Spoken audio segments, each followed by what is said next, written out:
আমার কথা হচ্ছে যে আপনি যদি এখন পদত্যাগ করে চলে যান, সবচেয়ে বড় সমস্যা যেটা হবে, আপনার ইমেজ ক্ষতিগ্রস্ত হবে, পুরো বিশ্ব বলবে যে আপনি ব্যর্থ হয়েছেন, আপনি দায়িত্ব পালন করতে পারেন নাই। 1 নাম্বার। 2 নাম্বার হচ্ছে জুলাই ছাত্র আন্দোলনের যারা জীবন দিয়েছে, যারা আন্দোলন করেছে, যারা জীবন দিয়েছে তাদের পরিবার বিপন্ন হবে, যারা আন্দোলন করেছে, যারা আহত আছে, প্রত্যেককে আপনি বিপদের মুখে ফেলে যাবেন। পদত্যাগ করে কি আপনি দেশ থেকে নিরাপদে বের হতে পারবেন? আপনাকে সেফ এক্সিট দেবে আপনি মনে করেন? প্রশ্নই ওঠে না। সো ডক্টর ইউনূস, ঠান্ডা মাথায় ভাবুন, এটি আত্মসমর্পণের সময় নয়। কেউ যদি আপনাকে চোখ রাঙায়, তাকে চোখ রাঙিয়ে দিন।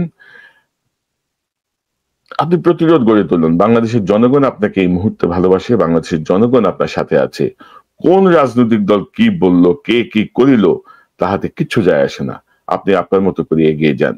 এবং আমরা একেবারে প্রথম অনুষ্ঠানে, আপনি সরকার গঠনের পর প্রথম অনুষ্ঠানে আমি বলেছিলাম, খুব একটু টেকনিক্যালি ভদ্রভাবে বলেছিলাম যে ডক্টর ইউনূস, আপনি যদি কোনো আবর্জনাকে বলেন যে ইহা গোলাপ ফুল, সেটা কিন্তু গোলাপ ফুল হয় না, সেটা আবর্জনাই থাকে। এবং আপনি উপদেষ্টা পরিষদে আপনার আশেপাশে যাদেরকে রেখেছেন, অনেক আবর্জনা আছে, এই আবর্জনাগুলোকে পরিষ্কার করেন। আপনার 23 জনের উপদেষ্টা পরিষদের মধ্যে কমপক্ষে 15-16 জনকে ঘাট ধরে বের করে দিতে হবে। এগুলোর কোনো ফাংশন নেই। এরা হচ্ছে ভেতরের চর। এরা টিকটিকি হিসেবে কাজ করছে পার্শ্ববর্তী রাষ্ট্রের, এরা টিকটিকি হিসেবে কাজ করছে আমাদের গোয়েন্দা সংস্থার, পার্শ্ববর্তীদের গোয়েন্দা সংস্থার। আপনার নিরাপত্তার জন্য এদেরকে আপনি সরিয়ে দিন। পাশাপাশি সেনাবাহিনী, প্রশাসন, পুলিশ সহ যত জায়গায় শীর্ষ পদে, মধ্যপদে হাসিনাপন্থী, আওয়ামী লীগপন্থী লোকজন বসে আছে, তাদেরকে সরিয়ে দিন। নিরীহ যারা প্রমোশন পায়নি, প্রয়োজনে ছোট জায়গায় আছে, তাদেরকে ভারপ্রাপ্ত করে বসিয়ে দিন। বাংলাদেশটা ঠিক হয়ে যাবে। আপনাকে কেউ কেউ হয়তো বলার চেষ্টা করে, এত লোককে যদি আমরা ছড়িয়ে দিই তাহলে দেশ চলবে কিভাবে? পৃথিবীতে বিপ্লব পরবর্তী বহু দেশ এভাবেই সার্ভাইভ করেছে এবং একটা পর্যায়ে যে তারা বিপ্লবের চেতনার সাথে অ্যালাইন হয়েছে। আপনাকে ভুল বোঝানো হচ্ছে, আপনাকে ভুল পথে হাঁটানো হচ্ছে। আপনি নিজের যে বিশ্বব্যাপী আপনার যে ইমেজ, সেই ইমেজের দিকে খেয়াল রাখুন। একজন কর্মচারীর ধৃষ্টতাপূর্ণ বক্তব্যের কারণে আপনি পদত্যাগ করবেন না। কারণ বর্তমান যে পরিস্থিতি, সেই পরিস্থিতির জন্য আপনার দায়ও কিন্তু কম নয়। আপনি যথাসময়ে যথা পদক্ষেপ নেন নাই, এখন পদত্যাগ করে আপনার গোস্বা হয়েছে, আপনি পদত্যাগ করে আপনি আমাদেরকে আরেকটি বিপদের মধ্যে ফেলে যেতে পারবেন না। রাষ্ট্র পরিচালনা এনজিও পরিচালনা নয়, রাষ্ট্র পরিচালনা প্রেমিক প্রেমিকার সম্পর্ক নয় যে মন চাইলাম ব্রেকআপ করলাম। রাষ্ট্র পরিচালনার সম্পর্ক স্বামী স্ত্রীর বিবাহিত সম্পর্ক নয় যে মন চাইলো আমি ডিভোর্স দিয়ে বের হয়ে গেলাম। রাষ্ট্র পরিচালনার দায়িত্ব নিয়েছেন বাংলাদেশের 18-19 কোটি মানুষের অধিকাংশই আপনাকে সমর্থন করছে, আপনার দিকে চেয়ে আছে। আপনি একটি কার্যকর পদক্ষেপ নেবেন। আপনি নির্ভয় সিদ্ধান্ত নিন, কারো চোখ রাঙানিকে ভয় পাবেন না। আমরা আপনার সাথে আছি। বাংলাদেশের অধিকাংশ মানুষ আপনার সাথে আছে।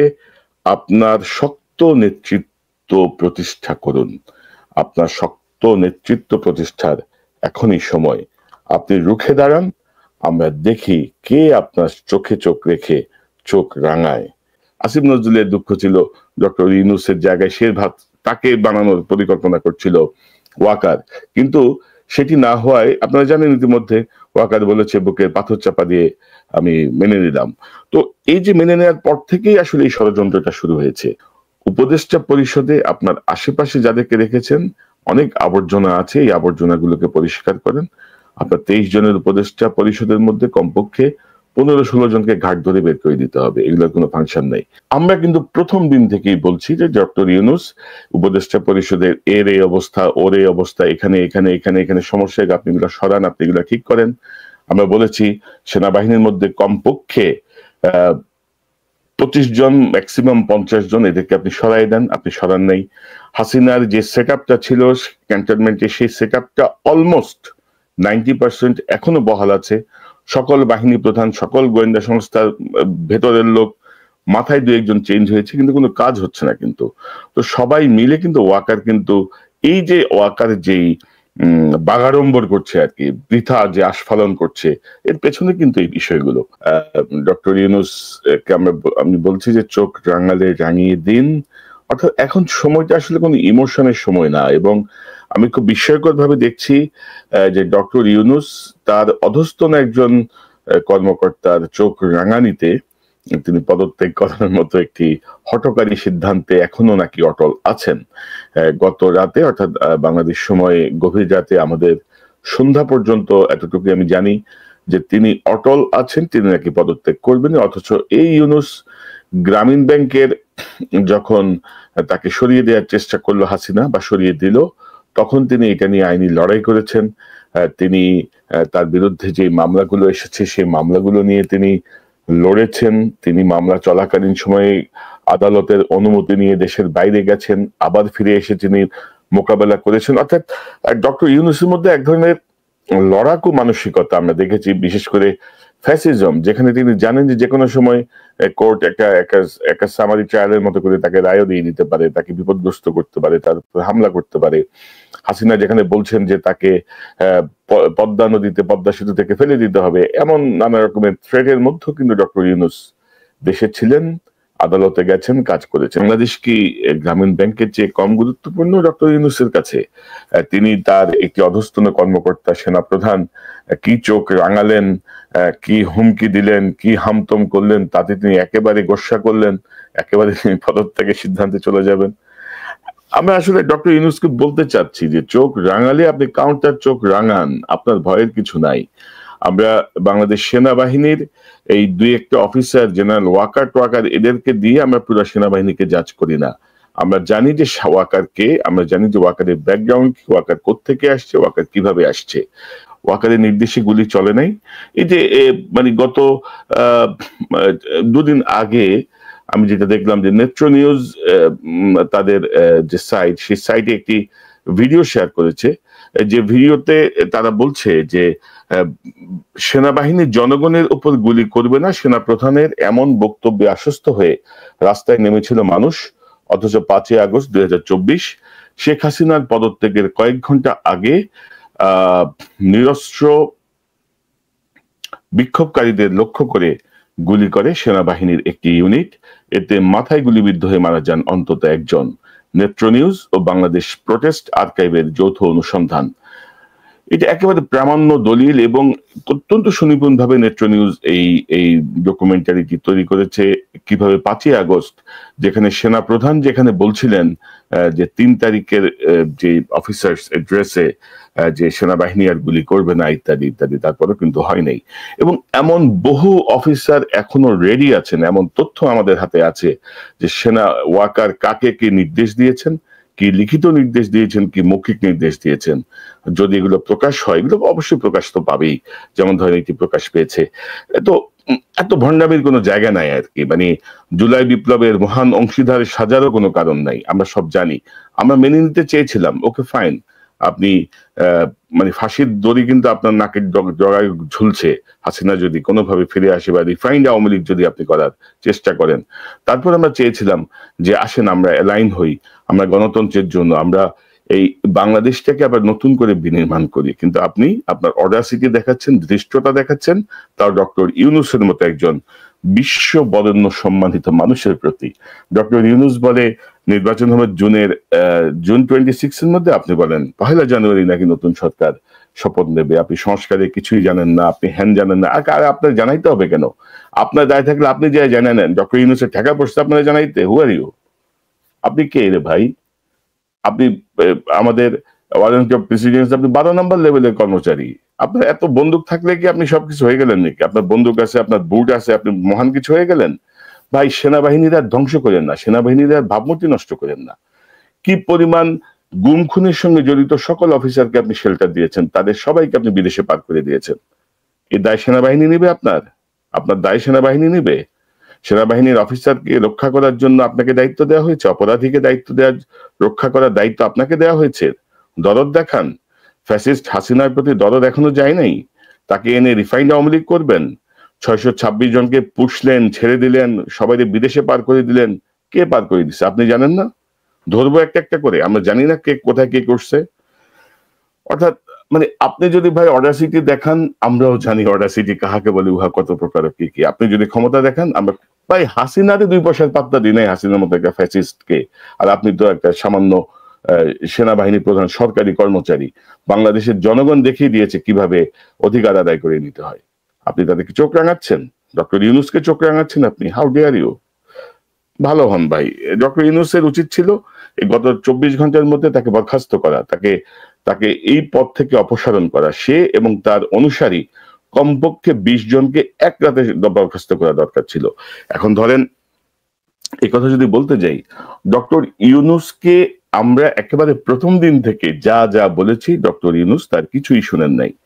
এবং ধরেন তিনি উপদেষ্টা যাদেরকে বানালেন, সেটা তো আমরা কিন্তু প্রথম থেকে বলছিলাম যে এই হাসিনার যে ডিজিএফআই এর প্রধান ছিল হামিদ, জেনারেল হামিদ, এই হামিদ এবং আসিফ নজরুল যোগসাজশ করে একটি তালিকা তৈরি করেছে প্রতিবেশী রাষ্ট্র ভারতের গোয়েন্দা সংস্থার পরামর্শে তার একটি তালিকা করেছে।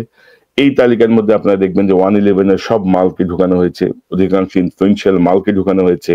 এই তৌহিদ হোসেন বলেন, ব্রিগেডিয়ার সাখাওয়াত বলেন, মানে সকল মাল এখানে এসে বসে গেছে কিন্তু ওই ওই প্রেসক্রিপশনে। এবং আসিফ নজরুল কিন্তু এটা খাওয়াইছে আমাদের ডক্টর ইউনূসকে।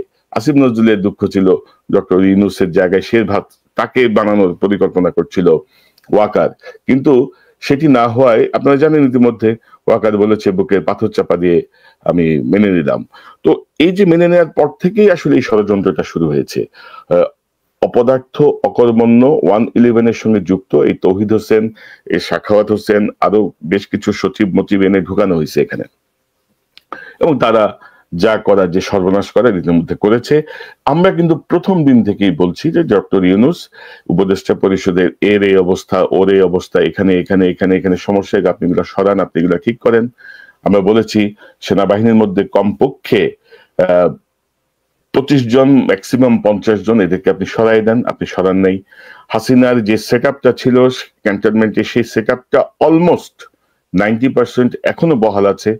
সকল বাহিনী প্রধান, সকল গোয়েন্দা সংস্থার ভেতরের লোক, মাথায় 2-1 জন চেঞ্জ হয়েছে, কিন্তু কোনো কাজ হচ্ছে না। কিন্তু তো সবাই মিলে কিন্তু ওয়াকার, কিন্তু এই যে ওয়াকার যেই বাগাড়ম্বর করছে আর কি, বৃথা যে আস্ফালন করছে, এর পেছনে কিন্তু এই বিষয়গুলো আমরা যখন বলেছি তখন কিন্তু আপনারা এগুলোর কোনো গুরুত্ব দেন নাই। আপনারা ভেবেছেন যে আমরা হয়তো মানে এমনি এমনি বলছি আর কি। ওই যে আছে না কিছু, ওই যে গোয়েন্দা সংস্থার পোষ্য কিছু লোকের ভাষণ আছে যে ভিউ ব্যবসায়ী, আপনারা নাকি ভিউ চাই।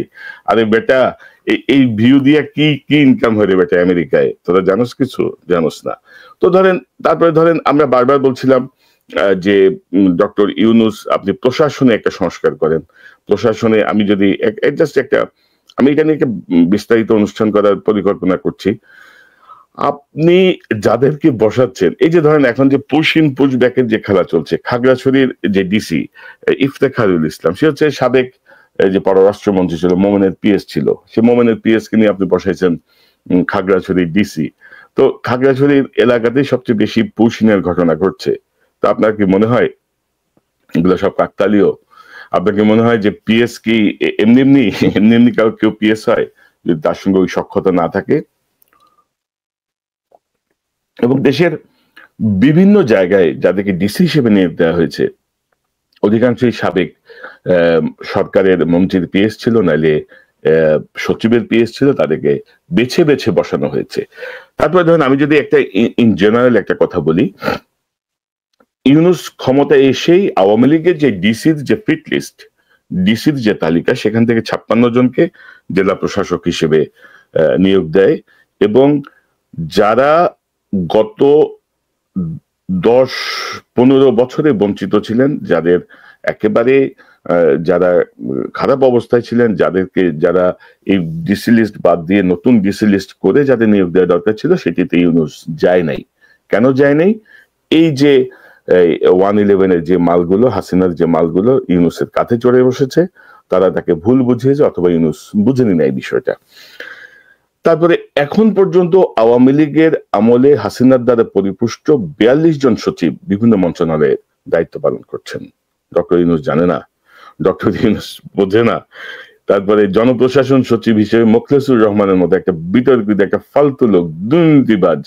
মানে এই সরকার ক্ষমতা আসার পরেও তার হোয়াটসঅ্যাপ চ্যাট মানে ফাঁস হয়েছে তার ঘুষ লেনদেনের, তারপরে কিন্তু সে এখনো জনপ্রশাসনের সচিব হয়ে বসে আছে। এবং সকলে এগুলো নিয়ে আমি আসলে এই প্রশাসনের পুরো একটা তালিকা আছে আমার কাছে বিস্তারিত, এটা নিয়ে আমি পুরো কাজ করবো। কিন্তু আমরা বিভিন্ন সময় বলছিলাম যে ডক্টর ইউনূস এটা করেন, ডক্টর ইউনূস ওইটা করেন, ডক্টর ইউনূস এটা করেন, কিন্তু তাহারা ক্ষমতায় গিয়া তাহার আশেপাশের লোকজন মিলিয়া তাহারা মনে করিতেছে তাহারা বিশাল কিছু।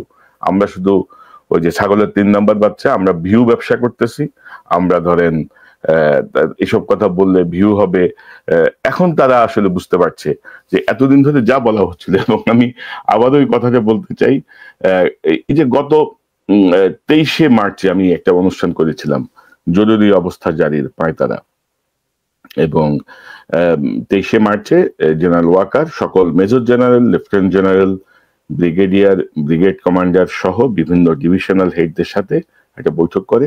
সেই বৈঠকেই সে আসলে প্রথম এই যে ডক্টর ইউনূসের বিরুদ্ধে যে বুকে পাথর চাপা থেকে বের হয়ে আসার জন্য একটি চেষ্টা করে। এবং আপনারা জানেন যে এর মধ্যে হাসনাতদেরকে সে প্রস্তাব দিয়েছিল যে একটি রিফাইন্ড আওয়ামী লীগের মাধ্যমে ইনক্লুসিভ ইলেকশন, সে কিন্তু এখনো সেই ধারাতেই আছে। সেইটাকে ধরেন বাংলাদেশে অ্যাকচুয়ালি জেনারেল ওয়াকার একটা দ্বৈত শাসন ব্যবস্থা কায়েম করতে চাচ্ছে, doctor Yunus versus general Waker. সে মনে করতেছে ডক্টর ইউনূস তার নির্দেশ মতো চলতে হবে, সে যেভাবে চাহিবে, যেহেতু সে আগে একবার বলছিল যে ডিসেম্বরের মধ্যে নির্বাচন, ওই ধারায় সে এখনো ঘাটতারামো করছে, যে সে নিজেই অডাসিটি ভাবে, ধৃষ্টতাপূর্ণ ভাবে বলছে যে 1 জানুয়ারি নতুন সরকার নাকি শপথ নেবে। আর তাকে এখানে সম্পূর্ণ সাহস এবং উস্কানি দিচ্ছে বিএনপির কিছু নেতা, এর মধ্যে অন্যতম হচ্ছে সালাউদ্দিন। তাকে ইদানিং সবাই সালাউদ্দিন বলে। তার ওই প্রেসক্রিপশনে সালাউদ্দিন চলছে, এবং আমি আপনাদেরকে দায়িত্ব নিয়ে বলছি, গত 13ই মে সালাউদ্দিন 2 ঘন্টা জেনারেল ওয়াকারের সঙ্গে যে একটি বৈঠক করেছে তার সেনানিবাসের বাসায়, এবং সেখানে সে নাকি তাকে বলে এসেছে আমরা আপনার সাথে আছি, আপনি ক্ষমতা নিয়ে নেন, 1 তারিখে 1 জানুয়ারির মধ্যে, ডিসেম্বরের মধ্যে নির্বাচন, 1 জানুয়ারির মধ্যে আমরা সরকার গঠন করব, এবং আপনাকে আমরা আপনার মেয়াদ শেষ করতে দেব, আমরা আপনাকে সকল ধরনের প্রোটেকশন দেব। ওয়াকার এই উলালে ওয়াকার কিন্তু নাচতেছে। এবং আপনি যদি দেখেন যে ডক্টর ইউনূস পদত্যাগের কথা বলার পরে তার যে বক্তব্য, সে নাকি আবার লোক খুঁজে নিবে নাকি, উনি বলছে যে না করলে ভালো, যদি করে তো আমরা বিকল্প লোক খুঁজে নিব। আপনারা বুঝতেছেন কাহিনী, কিছু বোঝার চেষ্টা করেন দর্শক। এবং তারেক রহমান সাহেব আসলে একটি অ্যালাউ করছেন কিনা আমি জানি না। আমি আজকেও শুনলাম যে বেগম খালেদা জিয়া খুব সম্ভবত আজকে ডক্টর ইউনূসকে একটি টেলিফোন করতে পারেন, তার সঙ্গে তিনি দেখা করতে চাইবেন, অথবা ডক্টর ইউনূসকে তার বাসায় চায়ের দাওয়াত দেবেন। এই বিষয়টি আমি শুনতে পাচ্ছি। যদি বেগম খালেদা জিয়া যদি এই উদ্যোগটি নেন, আমি বলবো যে তিনি আবারও বাংলাদেশের একজন রক্ষাকারী হিসেবে, একজন প্রকৃত নেত্রী হিসেবে একটি কার্যকর ভূমিকা রাখবেন।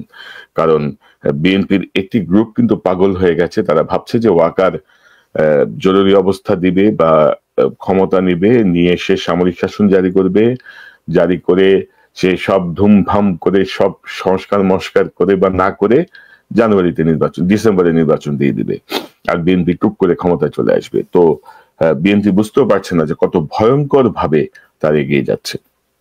তো ডক্টর ইউনূস কিন্তু কোনো কথা শুনেন। কিছু কিছু জেনারেলের যে প্রস্তাব ওয়াকারের কাছে, যে স্যার এই অবস্থা দেশ চলতে পারে না, আপনি ইমার্জেন্সি দেন, আপনি ইমার্জেন্সি জারি করেন, একটা জরুরি সরকার দরকার, না হলে দেশ ধ্বংস হয়ে যাবে, এরকম কিছু আওয়ামী পোষ্য কিছু জেনারেলের বক্তব্য জানার পরেই আমি আসলে এই বক্তব্যটি সামনে নিয়ে আসি। কিন্তু দুর্ভাগ্যজনক ভাবে এটিকে নানাভাবে পোর্ট্রেট করা হয়েছে। আবার ধরেন হাসিনা সমর্থক কিছু কচুক্ষেতি বাহিনী নানা রকম ভাবে এটাকে ব্যাখ্যা করে ভিডিও বানিয়েছে। ওকে, ফাইন, ভালো কথা। এবং দেখেন যে সর্বশেষ এই যে গত 4 দিন আগে, গত 20 তারিখ রাতের আগে, দুপুরের দিকে, অর্থাৎ বাংলাদেশে 20 তারিখ গভীর রাত, কি কথা তাহার সাথে মধ্যরাতে সেনাপ্রধানের বাসায় এই মুহূর্তে জরুরি মিটিং হচ্ছে। প্রায় 40টি গাড়িতে এসেছেন জেনারেল, ব্রিগেডিয়ার, কর্নেল মহোদয়গণ। কি কথা তাহার সাথে মধ্যরাতে দেশ রক্ষা না ভক্ষণ। অর্থাৎ তার পরদিন জেনারেল ওয়াকারের কিন্তু বৈঠক ছিল চিফ অ্যাডভাইজার ডক্টর খলিলের সাথে, তিন বাহিনী প্রধান মিলে তারা এই বৈঠকে গেছেন। বৈঠকের আগে এই সমাবেশটি তা গভীর রাতে অত্যন্ত সন্দেহজনক। তো এরকম একটি বিষয় যখন সামনে আনলাম, দেখা গেল যে এটাকে গুজব টুজব এটা সেটা বলে উড়িয়ে দেওয়া হলো। পরে দেখা গেল যে না, ঘটনা সত্যি। এবং আমি আমার দর্শকদেরকে বলি যে দর্শক, আমি গত 30 বছর ধরে সাংবাদিকতার সঙ্গে যুক্ত। 19 বছর বাংলাদেশে, 9 বছর জাতীয় পত্রিকায়, 10 বছর জাতীয় টেলিভিশনে, এবং পরবর্তী সময়টা আসলে বাধ্য হয়ে ইউটিউব প্ল্যাটফর্মটাকে আমি ব্যবহার করছি আমার সাংবাদিকতার জন্য।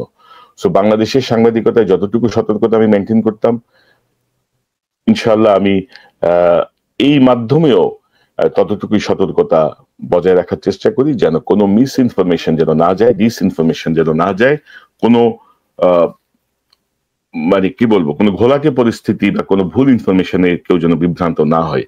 তো যাই হোক, এই কচুক্ষেতি বাহিনী, ডিজিএফআই বা অর্থাৎ কোথাও কোথাও কিন্তু কোনো পরিবর্তন হয়নি। আপনি যদি গত কয়েকদিনের ধারাবাহিকতা দেখেন, এই যে সেনা প্রধানের এই যে অডাসিটি, এই যে ধৃষ্টতা, তার যে বক্তৃতা, এগুলো নিয়ে বাংলাদেশের কোনো পত্রিকায় আপনি কারো কোনো আর্টিকেল দেখেছেন, কোনো বিশদ কোনো সংবাদ দেখেছেন?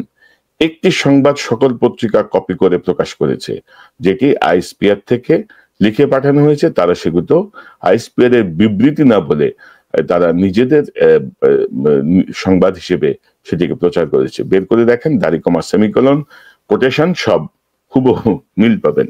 তো আমরা আসলে মুক্ত হই নাই। ডক্টর ইউনূস, এই দায় আপনার। গত 10 মাসে আপনি কি বলতে পারবেন যে কি সংস্কার হয়েছে? গত 10 মাসে আপনি কি বলতে পারবেন যে আপনি কি পদক্ষেপ আমরা পেয়েছি? নর্মালি ধরেন এনজিওতে যারা কাজ করেন, তাদের কিন্তু তারা কাজ করেন প্রজেক্ট প্রোফাইল নিয়ে। তাদের কিন্তু ধরেন 2 বছরের প্রজেক্ট, তাদের কাছে একদম সুনির্দিষ্ট থাকে যে 3 মাসের মধ্যে আমার এই কাজ, বাকি 15 দিনের মধ্যে এই কাজ, বাকি 1 মাস এই কাজে, 6 মাস এই কাজে। এইভাবে কিন্তু তারা তাদের যে প্রপোজাল সেটি রেডি করেন, একদম হুবহু সেভাবে কাজ করেন। আপনার কোনো পরিকল্পনা ছিল না। আপনি যাদেরকে উপদেষ্টা হিসেবে নিয়োগ দিলেন, কি হিসাবে দিলেন? এক গ্রুপ দিলেন আপনার চিটাগাং থেকে, এক গ্রুপ দিলেন আপনার এনজিও বাহিনী থেকে। চিটাগাংয়ে জন্ম নেয়া, চিটাগাংয়ে পালিত হওয়া বড় যোগ্যতা হয়ে গেল আপনাদের কাছে। তো জনগণ তো এটি আপনার কাছ থেকে আশা করে নাই। তো 10 মাসে আপনাদের অগ্রগতি কি, এটা যদি আমি বলি, কি অগ্রগতি? আমাদের কিছু অর্থনৈতিক ক্ষেত্রে কিছু অগ্রগতি আছে, আমাদের কিছু লোন স্যাংশন হয়েছে, আমাদের সৌদি আরব, আমাদের কাতার, আমাদের আবুধাবি কেন্দ্রিক কিছু জায়গায় আমরা কিছু সুবিধা পাবো সামনে। এটি সাকসেসফুল একটা বিনিয়োগ সম্মেলন হয়েছে। আমি জানি না বিনিয়োগ আসলে কতটুকু আসবে। এর বাইরে ধরেন বাংলাদেশের যে মূল সমস্যাগুলো, যে আইন শৃঙ্খলার সমস্যা, আমাদের এই যে সবচেয়ে বড় সমস্যা হচ্ছে আসলে হাসিনার পোষ্য বাহিনী, পোষ্য লোকজন যেভাবে বিভিন্ন জায়গায় বসে আছে, এগুলোকে বারবার বলার পরেও আপনি সরান নাই। আপনার উপদেষ্টা পরিষদের অকর্মণ্য, অপদার্থ, হাসিনার লেসপেন্সার, হাসিনার দ্বারা সুবিধাভোগী, হাসিনার গোপন এজেন্টরা যখন বসে আছে, এই কথাগুলো আমরা যখন বলেছি, আপনারা সেগুলো শোনেন নাই। আপনাদের লোকজন আমাদেরকে নানাভাবে বিব্রত করার চেষ্টা করেছে, আমাদের কথাকে নানাভাবে উড়িয়ে দেওয়ার চেষ্টা করেছে। আবার আপনি যদি দেখেন যে আপনার এখানে আবার সেট অফ বিদেশি সিটিজেনের একটা গ্রুপ ঢুকেছে, এবং এখানেও দেখেন আপনি যেমন চট্টগ্রামের একটা গ্রুপ নিয়েছেন, এনজিওর একটা গ্রুপ নিয়েছেন, এই গ্রুপটাও দেখেন এখানে একটা বড় একটা গ্রুপ আছে। আমি যদি আপনাকে দেখাই, এটা এই গ্রুপটাকে আমি যদি বলি এরকম ভাবে, আমি যদি একটু দেখাই কোন গ্রুপটা। আচ্ছা, এটা তো না। আচ্ছা, এটা কি? ধর না, এটা না। আমি যদি একটু দেখাই, আমি আসলে ইনস্ট্যান্ট এই লাইভটা করছি তো অনেক কিছু এই মুহূর্তে আছে। ধর এটা সম্ভবত এটা তো না।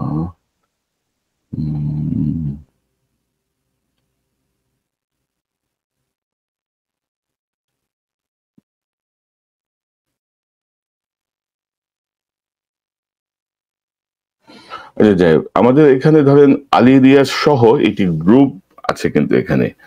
আলী রিয়াজ, মনির হায়দার, তারপরে ফয়েজ তৈয়ব আহমেদ, তারপরে হচ্ছে বদিউল আলম মজুমদার, এরকম একটা গ্রুপ আছে। তারাও কিন্তু একটা একটা অনলাইন একটা প্ল্যাটফর্ম আছে, সেই প্ল্যাটফর্মের সঙ্গে তারা যুক্ত। আমাকে যদি 1 মিনিট একটু সময় দেন, আমি এখনই বলতে পারছি তাহারা কারা, কোন গ্রুপ, কোন একটা ফোরাম আছে তাদের, ফোরাম বাংলাদেশ স্টাডিজ বলে একটা ফোরাম আছে, বাংলাদেশ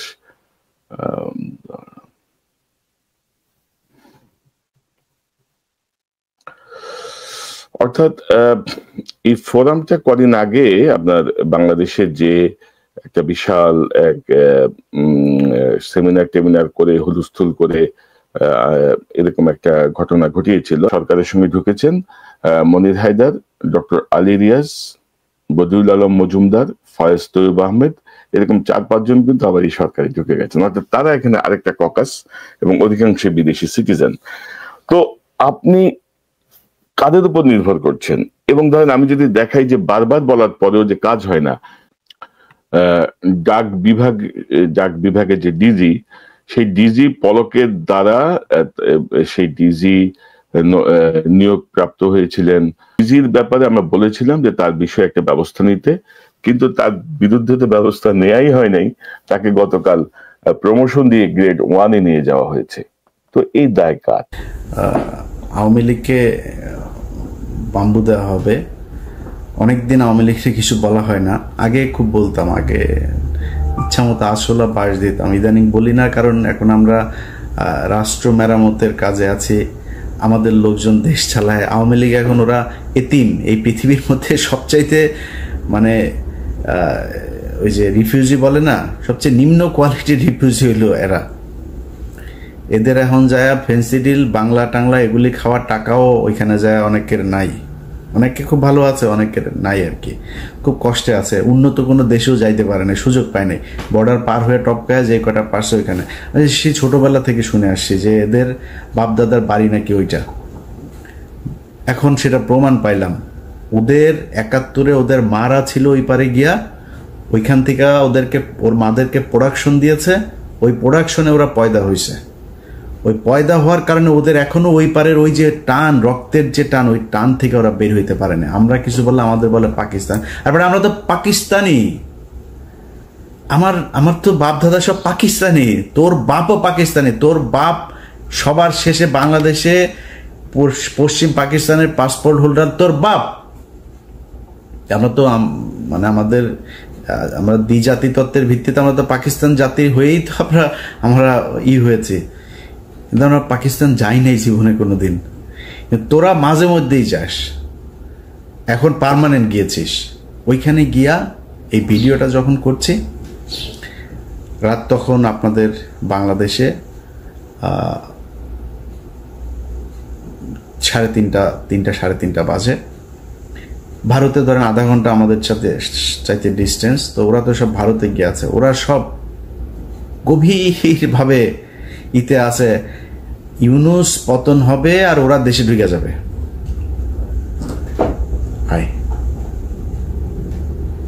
আয় বাংলাদেশে আয়, কয়দিন আগে দেখছিস না, তোরা যতবার লম্প ঝম্প করবি ততবার বিপদে পড়বি।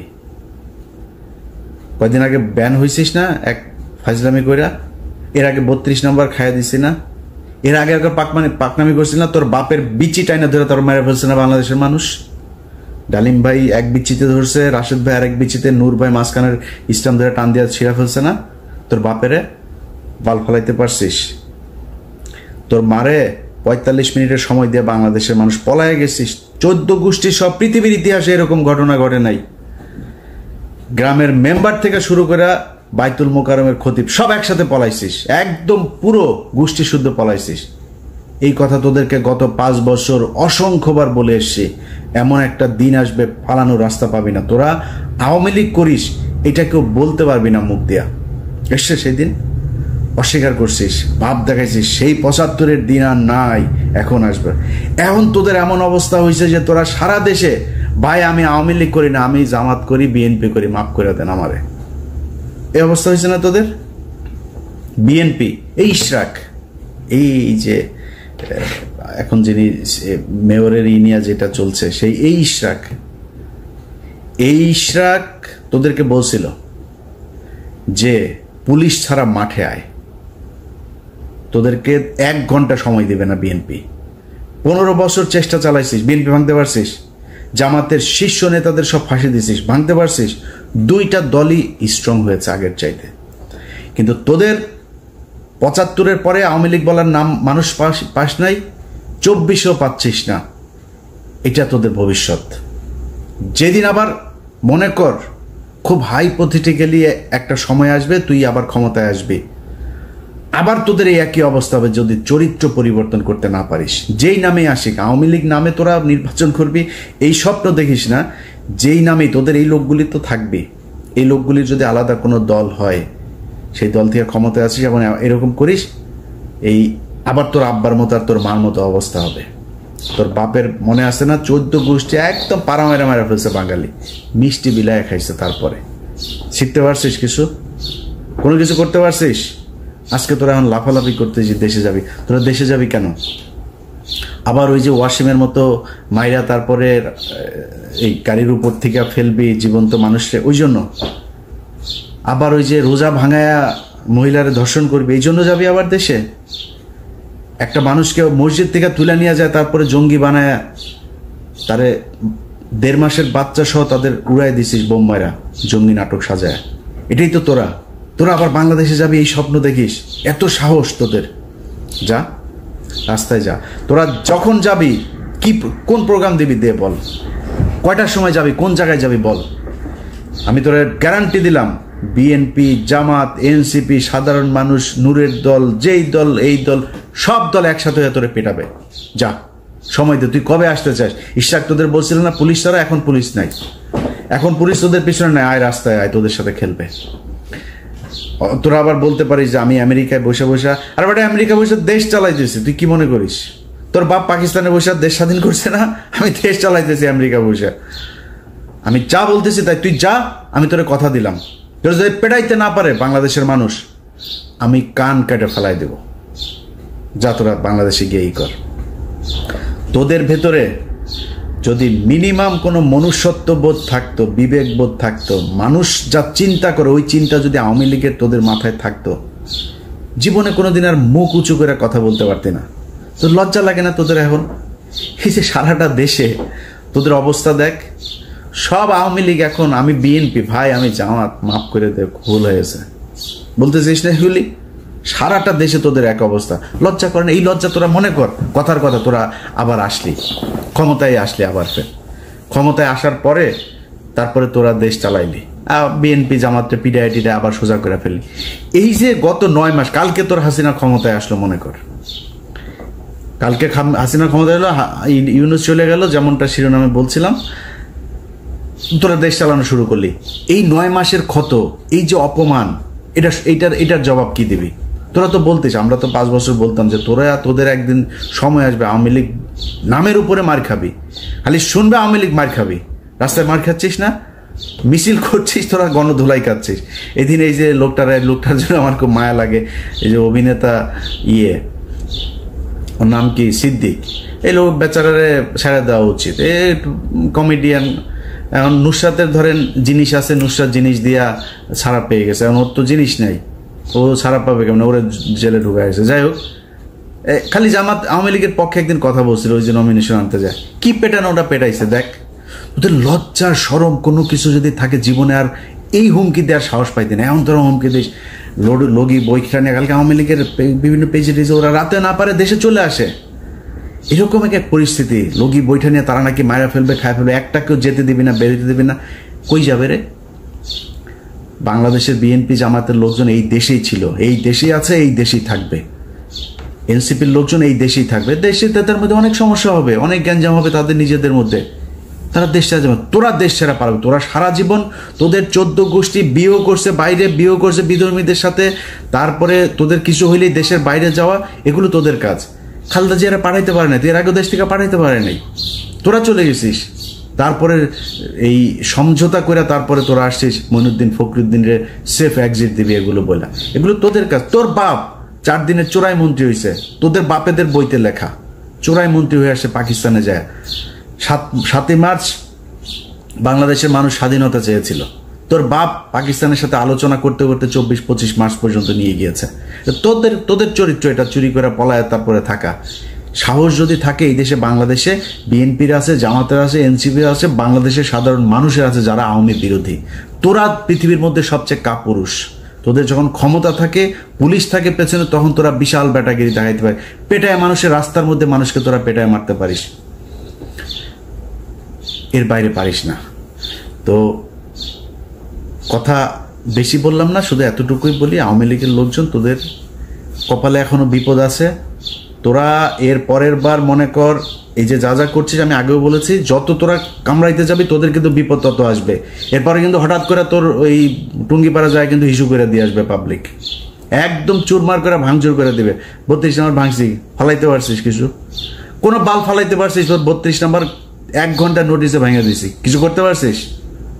পারবিও না। টুঙ্গিপাড়া পাঠাই দিব, কিন্তু পারবি না কিছু করতে।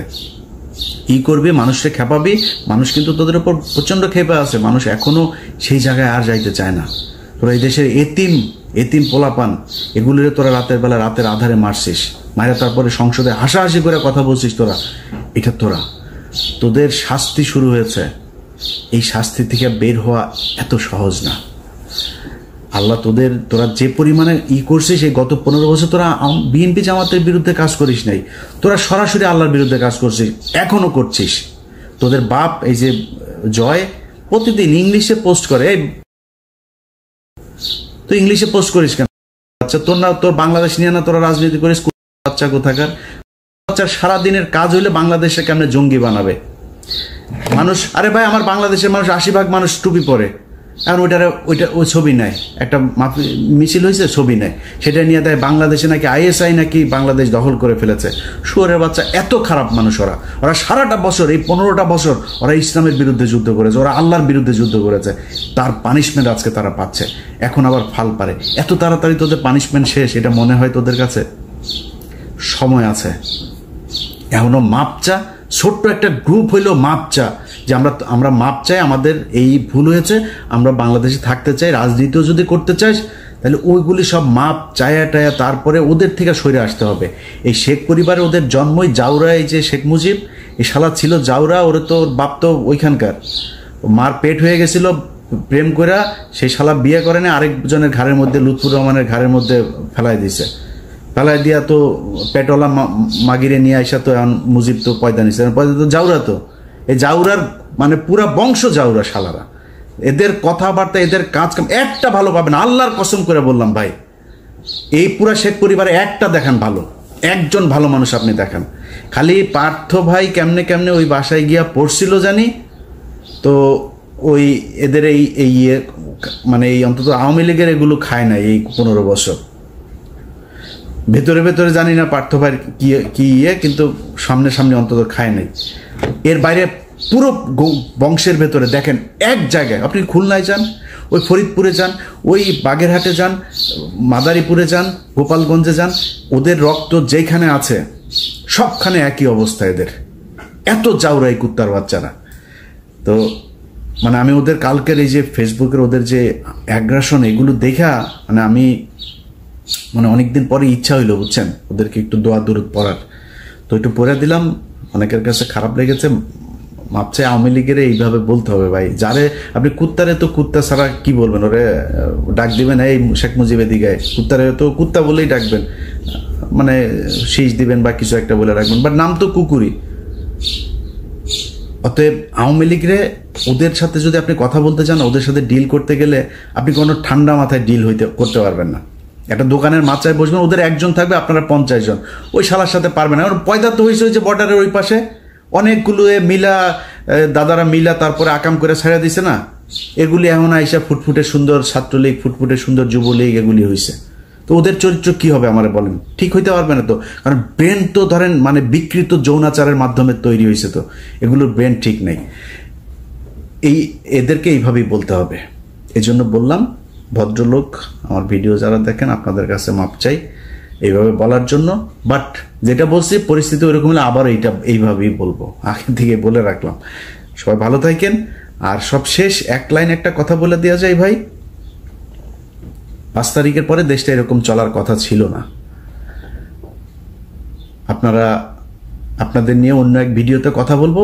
খালি আল্লাহর কাছে অনুরোধ, আল্লাহর ওয়াস্তে অনুরোধ আপনাদের কাছে, যে 5 তারিখের পরে এই যতগুলো মানুষ মারা গিয়েছে, এই মানুষগুলোর দিকে তাকায় হইলেও একটু ধৈর্য ধরে খাইতে পারবেন ভাই, খাওয়ার সময় আছে, খাইতে পারবেন, খাইয়েন, এত অস্থির হয়েন না।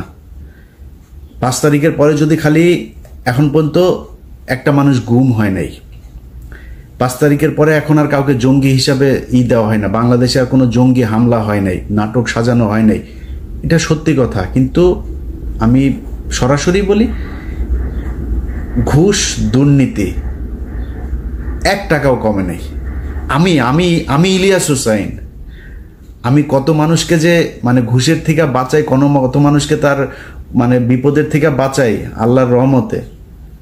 আমার কাছ থেকে 1 কোটি টাকা ঘুষ চাইছে, আমার নাম বলছে সেখানে একটা কাজে, কি কাজে সেটা বললাম না, জায়গা মতো দেওয়া হয়েছে আমার একটা ফাইলের ব্যাপারে, তো তারে দিয়েছি, সেই উপদেশটা বলেছে যে সে অ্যাকশন নিবে, এটা পাবলিক আনলাম না। আমার কাছ থেকে আমার নাম বলার পরেও সে টাকা চায়, কত ডেসপারেট হয়ে গিয়েছে আপনি দেখেন, চিন্তা করেন। সচিবালয়ে চাকরি করে, আমার কথা বলার পরে সে 1 কোটি টাকা ঘুষ চায়। ছোট্ট একটা কাজ, আরে ভাই আমি গরিব মানুষ, আমার ছোট্ট একটা কাজ, খুব মানে আপনারা মনে করেন না আমি তদবির করছি, মানে একটা জেনুইন কাজ। এই কাজের জন্য একটা লোককে পাঠাইছিলাম, 1 কোটি টাকা চাইছে, সে বলছে যে এটা ইলিয়াস ভাইয়ের কাজ। বলার পরে সে বলছে ভাই এটা তো দিতে হবে, বুঝে নি তো, বাইরের লোক নাকি নিবে তার কাছ থেকে। তো আমি ওই মাননীয় উপদেষ্টাকে দিয়েছি, সে বলেছে এটা ব্যবস্থা নিবে, তো আশা করি ব্যবস্থা তার বিরুদ্ধে নেওয়া হবে। কিন্তু কথা হয়েছে যে সব জায়গায় চলছে, সব জায়গায়, এমনকি যেই মানুষগুলো মারা গেল এই লাশগুলো নিয়েও বিএনপি খায়, জামাত খায়, এনসিপিও খায়, ওদের ভাই ওদের কোলে মারা গিয়েছে, সেই এনসিপিও আসামি বের করার জন্য খায়, ঢুকানোর জন্য খায়। এইভাবে চলছে, এটা কোনো দেশ এইভাবে চলতে পারে না। এইভাবে চালাবেন আর দেশ ঠিক চলবে, এখানে থার্ড পার্টি এসে ঢুকবে না, এটা হইতে পারে না।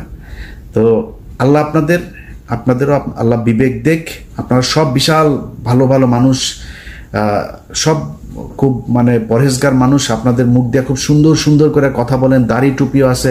2 দিন আগে একজন ডিআইজি, যে কোনো এক রেঞ্জের ডিআইজি,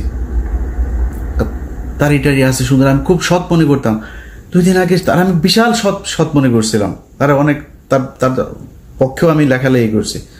2 দিন আগে শুনি সে সমানে খাইছে। আরে ভাই কিরে, নামাজও পড়ে, রোজাও রাখে, তার দাগ হয়ে গিয়েছে এখানে। এটা কি নামাজ রে ভাই, এটা কি ভদ্রতা? আর শালা তুই ঘুষ খেলে তো দাড়ি কাট, তোর দাড়ি টুপির দরকার কি, তোর কাট বেটা, বাল বড় করে তারপরে মুখে লাগা। তোরা এই হলো অবস্থা এই জাতির জন্য। এখানে একদিন মসজিদে গিয়েছিলাম নামাজ পড়তে, যাই দেখি এইখানে মসজিদের মধ্যে কমিটি সভাপতি সেক্রেটারি হওয়া নিয়ে মারামারি মসজিদের ভেতরে। ওই দিন চিন্তা করছি আল্লাহ এই জাতির দিয়ে আর জীবনে কোনো কিছু হবে না।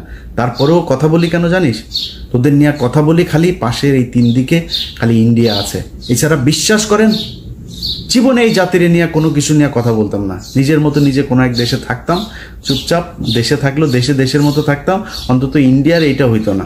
এখন সমস্যাটা তো হলো ইন্ডিয়া কি করে, এটা মারে আমাদেরকে, মানে একদম সরাসরি কিলার নিয়ে আসে, তারপরে মেরে ফেলে।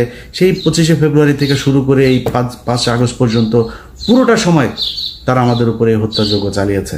এটার কারণে খারাপ লাগে। সংঘবদ্ধভাবে মুসলমান মেয়েদেরকে টার্গেট করে হিন্দুরা, এই জন্য খারাপ লাগে, এই জন্য কথা বলি। আদারওয়াইজ এই দেশ নিয়ে কোনো মাথা ব্যথা দেখাইতাম না। তো আল্লাহ আপনাদের জন্য হেদায়েত দেন, দেশটা এখনো বিপদ থেকে উদ্ধার হয় নাই, এইটুক যেন আল্লাহ আপনাদেরকে বুঝার ক্ষমতা দেয়। সামনে ক্ষমতায় আসবেন, 5 বছর সময় পাবেন, খায়েন ভাই, যারা আসেন তারা খায়েন, কোনো সমস্যা নেই। আল্লাহর রাস্তায় একটু বিরতি দেন, সিরিয়াস হন। আল্লাহ হাফেজ।